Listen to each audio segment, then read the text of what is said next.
Sarah approached me a few months ago about the show with an interest in an exhibition she'd seen of an artist called Anselm Kiefer. I know his work very well from previous kind of interests, and his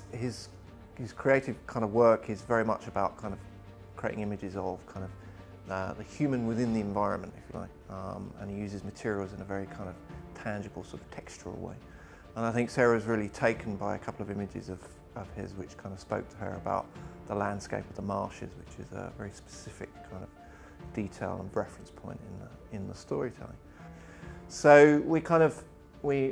both got very excited about Anselm Kiefer, and I went away and created some initial sort of models. I use quite a lot of digital technology, so I use a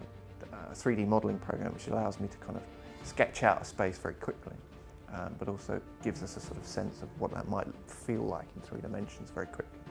So we had an initial meeting where I kind of proposed this idea of the space that was very much influenced by the work of Anselm Kiefer, and drawing out the themes of enclosure and Pip's journey from this kind of very sort of dense marshy environment through to Satis House, which is this kind of extraordinary sort of spectral presence within Pip's story.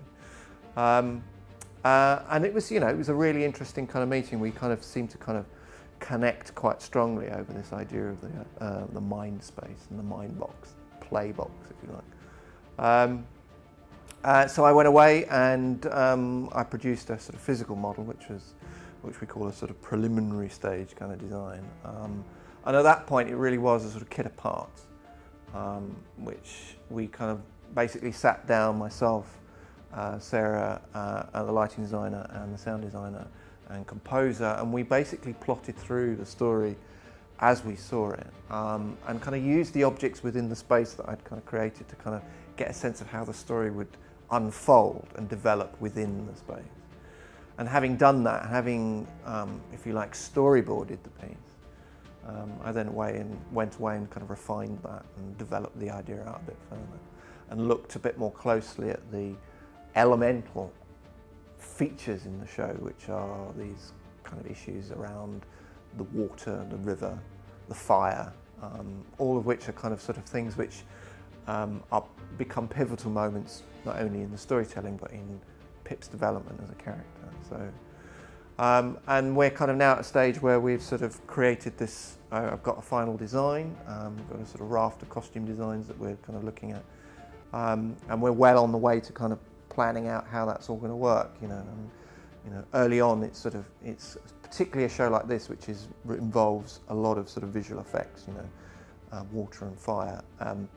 It's really important to kind of get an idea of the kind of cost implications for all of that, so that we can kind of make sure that the ideas that we have are actually kind of contained within the sort of the budget that we're given. And in that respect, the creative element of designing and building the set also involves kind of other members of the production team, production management staff, stage management, because the show itself, the design itself, performs in such a kind of integral way that bringing them on board early on to get a sense of what we're trying to achieve is really important, because often, and as with most things, kind of many heads can kind of create solutions which perhaps a few heads would struggle to kind of find solutions for. So in a way, it starts out and continues to be a kind of collaborative process.